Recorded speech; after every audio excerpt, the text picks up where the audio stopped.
Bueno, probablemente muchos de ustedes cuando lean este titular se van a levantar y se van a querer ir, porque todos los días están trabajando con su compañía duramente. Pero debo confesar que la charla de Jazmín me ayudó bastante y me allanó bastante el camino. Me gustaría presentarles una persona, este señor. Este señor es mi papá, se llama Norberto. Hoy tiene 70 años y cuando tenía 26, 27 años decidió emprender. Cuando no existía la palabra emprendedor en esa época, se puso de moda después. ¿Sí? Este señor fue empresario, tuvo su empresa desde que nací, en el año 70, y trabajó durante 35 años en su compañía todos los días de 7 de la mañana a 7 de la noche, yendo y viniendo desde el centro de Lanús, que es donde tenía su empresa, y le dedicó toda su vida, diría, a la compañía. Nosotros comimos gracias a eso, nos educamos gracias a eso, y él soñaba con algún día retirarse y poder disfrutar de la vida que no había podido disfrutar porque estuvo trabajando durante 35 años. Ahora, en esos 35 años mi papá nunca se enfermó. Yo no conocí a mi papá enfermo, nunca tuvo una gripe, nunca estuvo en cama. Fue todos los días a la compañía durante 35 años. Pero cuando se retiró de la compañía a los 65, que decidió venderla para cumplir su sueño de disfrutar, entre los 65 y 70 años que tiene hoy, mi papá tuvo un cáncer de colon, un cáncer de próstata, un cáncer de hígado, de las 3 fue operado, tuvo 2 ACVs, tuvo 5 stents, y producto de todo esto, que según los médicos la probabilidad de sobrevida es 1 en 180.000, quedó con Parkinson y Alzheimer. O sea que a los 70 años mi papá está en la cama, postrado, y mi mamá lo está atendiendo desde hace 3 años. O sea que mi papá básicamente no pudo cumplir el sueño de disfrutar. Ahora, ¿qué pasaba con mi vida mientras tanto, en estos últimos 20 años? ¿Qué es lo que estaba haciendo yo? Yo me recibí de contador público en la UCA, no por vocación, sino porque quería ser publicista, pero mi papá me decía que a los publicistas son a los primeros que echan en una compañía y a los contadores a los últimos. Entonces me dijo, estudia contador. Así que estudié contador con muy poca vocación y con menos vocación abrí un estudio contable. Así que cuando tenía el estudio contable yo soñaba con hacer negocios y cuando uno tiene un estudio contable, si algún contador presente lo sabe, le pasan muchos negocios alrededor y a mí me pasaban muchos negocios alrededor. Y así fue como a los 3 años me asocié con un grupo de gente y decidí armar una cadena de cines en el interior del país. Nunca llegó a ser una cadena, fue un solo cine, al año fracasó, así que al año cerramos la cadena de cines. Y ahí tuve mi primer fracaso. En el año 97 me asocié con un empresario de la industria de la decoración argentina muy grande y decidí armar una fábrica de sillones para vender al público a 199 pesos. Si alguno vivía por Pueyrredón y Santa Fe, se acordarán que había muchos sillones de 199 pesos. Acá está uno de los responsables de eso. Y abrimos la fábrica de sillones, pero al año nuestro principal cliente, que casualmente era mi socio, quebró. Por ende, la fábrica de sillones quebró con mi socio. ¿Sí? Así que a los 27 años mi prontuario ya se iba extendiendo de una manera importante.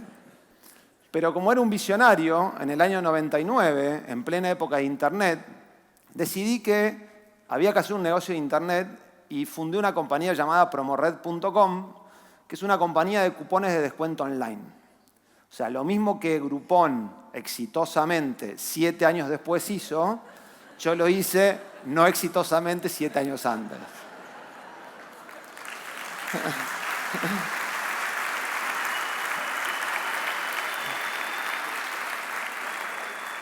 Pero como dicen que con 3 fracasos uno va en cana, decidí que tenía que reconvertir esta compañía y luego de una frustrada segunda ronda de inversión con inversores de Estados Unidos, cuando el Nasdaq se desplomó, decidí convertir esta compañía en una agencia de promociones.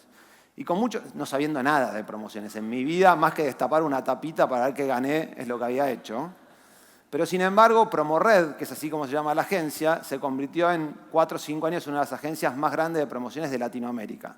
Promored tiene 11 oficinas, opera en Estados Unidos, en México, en España, en toda Latinoamérica. Trabajamos para grandes clientes, ya hemos hecho más de 5.000 promociones.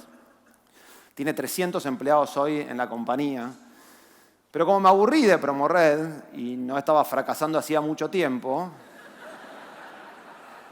decidí en el 2007 y de la mano de Mattel proponerle a Mattel abrir el primer Barbie Store del mundo. Y ese Barbie Store, que no es el primero, Ese Barbistore se abrió en Palermo en el año 2007, luego de muchísimo trabajo y de muchas discusiones con Mattel, que no es fácil hacer negocios con una compañía que cotiza en bolsa en Estados Unidos. Y bueno, y así fue como Barbistore se fue extendiendo a México, a Perú, a Uruguay. Mattel los llevó a Asia, hoy hay 100 Barbistores abiertos en Asia. Y en el año 2011 decidí abrir una nueva compañía llamada Cien Pies Contenidos. Cien Pies Contenidos es una compañía que hace propiedad intelectual infantil en la televisión para exportar al mundo. Entre otras cosas, Cien Pies produce ZTV. ZTV es el bloque infantil de Telefe. Ahí está el equipo que produce ese programa, que está todas las mañanas desde hace 3 años. Pero básicamente mi vida durante los últimos, le diría, 7, 8 años de gestión en la compañía fueron arriba de un avión. Hacía 200.000 kilómetros por año. Todo el día viajando, de un lado a otro. Era Alejandro Magno el Conquistador abriendo compañías. No sabía para qué, pero yo abría. ¿Sí? Hasta que una mañana de un domingo, después de estar manejando estas 3 compañías a la vez, de tener 500 empleados, de tener 15 oficinas, una mañana de un domingo me levanto con media cara paralizada. Que obviamente no sabía ni qué tenía, ¿no? Me levanté en el coso, iba a tomar agua y se me caía el agua por acá. Digo, ¿qué me está pasando acá? Entonces llego al médico, voy al médico y me dice, no, usted lo que tiene es parálisis facial periférica. Y a partir de ahí dije, ningún médico en su vida tuvo una parálisis facial periférica. ¿Por qué? Porque si ustedes supieran lo que cuesta pronunciar la P con parálisis, es imposible. Y no puede decir que tenía. ¿Sí? Pero bueno, me levanté y ¿esto qué va a pasar? Me dice, bueno, no sabemos por qué se produce. Pero bueno, yo me planteé qué me estaba pasando con mi vida, ¿no? Estaba con parálisis, mi papá estaba con cáncer. O sea, estábamos como los dos en un mundo bastante complicado en este momento. Entonces me puse a pensar mucho de qué estaba haciendo con mi vida. Y empecé a pensar que los emprendedores, cuando arrancamos una compañía, tenemos como la meta automática de cuándo nos vamos a retirar. Vamos a trabajar muchas horas, mucho tiempo, para un día retirarnos con mucha plata, que nuestros hijos, nuestros nietos se salven con nosotros y vamos a dejar la vida en esto para en algún momento disfrutar. Y ni les cuento a ustedes si encima tienen inversores. En mi caso los tenían todas las compañías. Entonces, un inversor lo primero que le pregunta cuando va a poner la plata es ¿y cómo es la salida estratégica? Pero digo, si todavía no entró, ya quiere salir Sí, entonces uno ya está pensando cómo le da la plata al tipo que le puso plata. Entonces es como una vorágine que uno tiene que correr. Es como un tenista. A los 30 años se te acaba la vida y si no hiciste plata estás muerto. ¿Por qué? ¿Por qué hace todo uno esto? Bueno, porque en algún momento va a disfrutar, va a jugar al golf, va a tener buenos autos. Esto es lo que le va a pasar a la vida a uno. ¿Sí? Esto es lo que uno sueña y este es el paradigma. Entonces, si yo tuviera que graficar la vida de un emprendedor, sería más o menos esto. Hace mucho esfuerzo entre los 25, 30, 40, 50 años para un día retirarse y relajarse de la vida. Y yo creo que a muchos nos pasa esto, ¿no? Jazmín contó un poco su historia. Ahora, ¿qué pasa en la vida nuestra en este momento? Yo creo que pasan muchas de las cosas más importantes. Vamos de las menos importantes a las más importantes. Uno puede jugar al golf a esta edad, puede hacer esquí a esta edad, puede jugar al fútbol a esta edad. Ahora, a los 70 años, si uno no jugó al fútbol a los 30, no va a poder llegar a los 70, va a tener la panza así, le van a doler los pies, no va a hacerlo. Entonces, yo lo que le diría es el momento de empezar a hacerlo. ¿Qué otra cosa? Los amigos. O sea, en el momento que un ser humano más amigos tiene es entre los 20 y los 30 años. Después, por cuestiones naturales de los amigos o de uno, a los 60 no llegamos, o a los 70 o a los 80. ¿Sí? Y encima, no solamente eso, si uno descuidó a los amigos, tampoco llegamos a tener amigos a los 50. Pero mucho más importante de eso es la familia. Una mañana hace 3 años, ya después de mi parálisis, estaba mi mujer pasando videos de VHS a digital de nuestros hijos cuando eran chiquitos, el mayor tiene 16 años, y cada cosa que yo iba mirando de ese video le decía, no, pero yo justo ahí estaba de viaje, no me acuerdo de esto. Y él me decía, ¿pero no te acuerdas cuando Pili hacía tal cosa? No, esto tampoco, yo seguro que estaba de viaje en Miami en este momento. ¿Y no te acordás cuando Nacho hacía tal cosa? No, de esto tampoco me acuerdo. Y eso se escucha mi voz en el video. Sería increíble.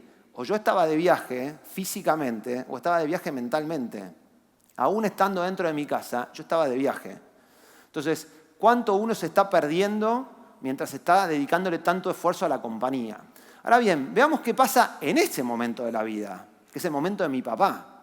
En este momento de mi vida, de la vida, lo que pasa es que uno necesita todas las mañanas una razón para levantarse. Hay un grupo de investigadores de la National Geographic que hizo una investigación en el mundo sobre algo que llamaban las zonas azules. Las zonas azules son distintos lugares del mundo, que son ahí 5 como ven, que están geográficamente dispersas, que no tienen nada en común entre unas y otras, pero que en donde hay mayor cantidad de centenarios en esas ciudades que en el resto del planeta. Y se preguntaron, ¿por qué sucede esto? Si son distintas comidas, son distintas culturas, son distintos climas. Y encontraron que hay un patrón muy común entre todos. Todos los centenarios vivos de esos países tienen un motivo para levantarse todas las mañanas. Cuando vos perdiste un motivo para levantarte todas las mañanas, el ser humano está programado para desaparecer. Mi papá, desde los 65 años, no tiene un motivo para levantarse. ¿Sí? ¿Por qué? Porque no tiene nada que hacer. Entonces, yo lo que creo ante esto es... No es mi papá ese, ¿eh? Yo lo que creo ante esto que lo que tenemos que hacer es cambiar el paradigma. Y pasar de este paradigma a este paradigma. ¿Sí? Es el paradigma de trabajemos menos horas en la primera etapa de nuestra vida, que es cuando tenemos que disfrutar de tantas cosas que estamos dejando, y trabajemos muchas más horas cuando la vida necesita que sigamos trabajando. Hoy la gente no se muere a los 60 años, se muere a los 90, pero necesitamos que nosotros sigamos trabajando para tener un motivo para levantarnos todas las mañanas. Por esa razón yo hace 2 o 3 años decidí sumarme a esta movida cool de emprender hasta los 90. Porque me doy cuenta que trabajando muchísimas menos horas todos los días, mis empresas funcionan mejor. Ni hablar de mi vida, ni hablar de que puedo hacer los deportes, ni hablar de que puedo dedicarle tiempo a mis hijos. Por esa razón, yo los invito a ustedes a reflexionar sobre esto y a todos los que están emprendiendo y a los que no, pensar en emprender hasta los 90. Muchas gracias.